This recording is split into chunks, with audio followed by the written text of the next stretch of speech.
महीना, सिर्फ 1 महीना दिया है मुझे। अगर 1K सब्सक्राइबर्स हो गए तो ठीक, वरना वापस से वही जिंदगी जो मेरे पेरेंट्स चाहते हैं। पढ़ाई, एग्जाम्स और सरकारी नौकरी, एक सिक्योर्ड लाइफ। लेकिन सिक्योर्ड किसके लिए?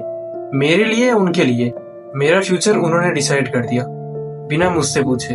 अकेला मैं ही नहीं हूँ जो ऐसा फील कर रहा हूँ। हर मिडिल क्लास बच्चे यही सेम प्रेशर झेल रहा है। जिस दिन से हम पैदा होते हैं एक फिक्स रोड मैप बना दिया जाता है, अच्छा पढ़ाई कर वरना फेल हो जाएगा तो लाइफ बर्बाद हो जाएगी। अगर तुम ये वीडियो देख रहे हो तो शायद तुम भी एक मिडिल क्लास फैमिली से हो, जहाँ पेरेंट्स के प्यार और उनके एक्सपेक्टेशंस के लोड में हम ही दब जाते हैं, जहाँ सपने देखने की भी परमिशन नहीं होती, जहाँ बच्चे प्रेशर और डिप्रेशन में जीते हैं और कई बार तो अपनी जान तक ले लेती है। आज हम इंडियन पेरेंट्स की सच्चाई एक्सपोज करेंगे, उनका एक्सट्रीम प्रेशर, अनरियलिस्टिक एक्सपेक्टेशन और इसका रिजल्ट, सुसाइड और डिप्रेशन। साथ ही ये भी देखेंगे कि आज का यूथ भी कहाँ गलती कर रहा है। ये वीडियो थोड़ा हार्ड हिटिंग होने वाला है, सो एंड तक देखो।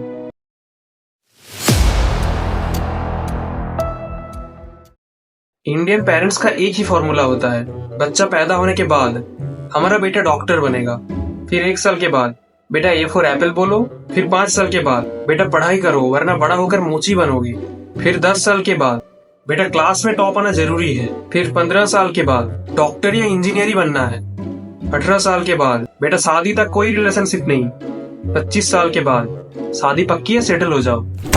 और अगर बच्चा ये कह दे कि मुझे यूट्यूबर बनना है या स्पोर्ट्स और बिजनेस में करियर बनाना है, अरे इन सब से कुछ नहीं होता, ये सब टाइम वेस्ट है, तू सिर्फ पढ़ाई पे फोकस कर, ये बोल के हमें चुप करवा दिया जाता है। इंडियन पेरेंट्स के दिमाग में सिर्फ 3 वर्ड्स होते हैं, लोग क्या कहेंगे, बेटा फेल हो गया, लोग क्या कहेंगे, बेटा क्लास में फर्स्ट नहीं आया, लोग क्या कहेंगे, बेटे को सरकारी नौकरी नहीं मिली, लोग क्या कहेंगे। उनके लिए बच्चे सिर्फ एक प्रोजेक्ट होता है, एक इन्वेस्टमेंट जिसमें 100% रिटर्न आना ही चाहिए। लेकिन पेरेंट्स भी कोई बुरी नीयत से ये सब नहीं करते, बस उनको ये समझ नहीं आता कि हर बच्चा एक जैसा नहीं होता है। हर किसी को IIT, UPSC, MBA पसंद नहीं आता है, किसी को आर्ट, किसी को म्यूजिक, किसी को ट्रैवलिंग पसंद है।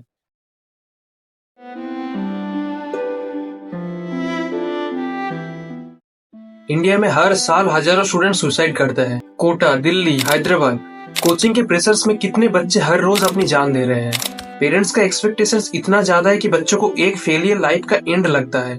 कुछ दिन पहले एक न्यूज आई थी, एक 18 साल की स्टूडेंट अदिति जो JEE की तैयारी कर रहा था, उसने सुसाइड कर लिया और सुसाइड नोट में लिखा, sorry mummy papa, I couldn't do it. सोचो एक 18 साल की लड़की के ऊपर कितना प्रेशर दे दिया गया कि उसने खुद की ही जान ले लिया। बच्चे सुसाइड अपने फेलियर के लिए नहीं, अपने पेरेंट्स के लिए एक फेलियर बन चुका है, ये सोच के सुसाइड करता है। पेरेंट्स को बस तुम्हारा सिलेक्शन चाहिए, उनके लिए तुम्हारा अंदर से टूट जाना, तुम्हारा प्रेशर, डिप्रेशन ये सब मैटर ही नहीं करता है।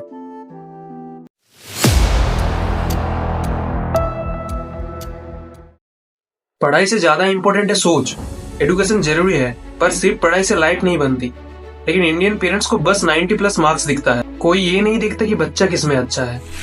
अगर एक बच्चा इंजीनियरिंग में फेल हो रहा है तो इसका मतलब ये नहीं कि वो एक फेलियर है, हो सकता है कि वो एक अच्छा आर्टिस्ट, अच्छा सिंगर या फिर अच्छा क्रिकेटर हो या किसी और चीज में अच्छा हो। पर पेरेंट्स को ये सब समझ ही नहीं आता और समझना भी नहीं चाहते, और इस चक्कर में हजारों सपने मार दिए जाते हैं।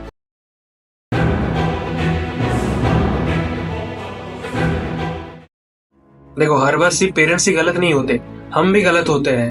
हम पेरेंट्स का प्रेशर, फ्यूचर का टेंशन, इन सब से बचने के लिए क्या करते हैं, फ्री फायर, PUBG और रील्स में एडिक्ट हो जाते हैं। घर वाले प्रेशर देना नहीं छोड़ेंगे और हम गेम और रील्स देखना नहीं छोड़ेंगे, और इसका रिजल्ट टाइम वेस्ट, एडिक्शन और बिना किसी फ्यूचर के मजे लेना। भाई इसके चक्कर में ना पेरेंट्स सुधर रहे हैं ना हम, सब बस ब्लेम गेम खेल रहे हैं।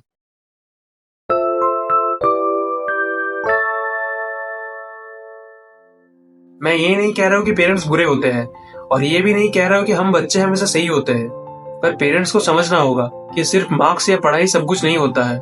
शर्मा जी की बेटे से कंपेयर करना बंद कीजिए, हर कोई सेम नहीं होता, हर किसी का फील्ड ऑफ इंटरेस्ट अलग होता है। एक एग्जाम क्लियर करने से ज्यादा इंपॉर्टेंट बच्चों की लाइफ होती है। अगर आपका बच्चा कुछ अलग करना चाहता है और वो कोई गलत रास्ता ना हो तो उसे एक मौका देना चाहिए और उसे सपोर्ट करना चाहिए। हमें भी समझना होगा कि सिर्फ गेमिंग या रील से कुछ नहीं होने वाला। अगर तुम गेमिंग या रील से पैसा कमा रही हो तो ठीक है, वरना क्यों अपनी टाइम वेस्ट करके दूसरों की लाइफ बनाने में बिजी हो। एक ही लाइफ है, ना ये गेम खेल के और रील्स देख के टाइम वेस्ट करना चाहिए और ना ही किसी एग्जाम ना निकल पाने की वजह से सुसाइड करना चाहिए। मेरे घर में भी प्रेशर है, मुझे सिर्फ 1 महीना दिया 1K सब्सक्राइबर्स करने के लिए, वरना वापस पढ़ाई, एग्जाम और सरकारी नौकरी। वही लाइफ जो मैं जीना नहीं चाहता। मैं ट्रैवल करना चाहता हूँ, पूरी दुनिया घूमना चाहता हूँ, पर मेरे पेरेंट्स को लगता है कि घूमना बेकार है, सिर्फ पढ़ाई इंपॉर्टेंट है। सबकी लाइफ स्ट्रगल से भरा हुआ है। सिर्फ ये मत सोचो कि तुम अकेले जिंदगी से लड़ रहे हो। तुम्हारे आसपास कितने लोग होंगे जिनके स्ट्रगल तुमसे कई गुना ज्यादा है। So stop complaining and do something. तो चलो आज के लिए इतना ही। अगर तुमने भी इस वीडियो से अपने आप को रिलेट किया है तो इसे लाइक करो और अपने दोस्त या फैमिली मेंबर के साथ इसे शेयर करो, जिन्हें भी शायद ये वीडियो देखनी चाहिए। और एक छोटी सी रिक्वेस्ट, अगर वीडियो पसंद आई तो सब्सक्राइब कर देना, वरना ये वीडियो मेरा लास्ट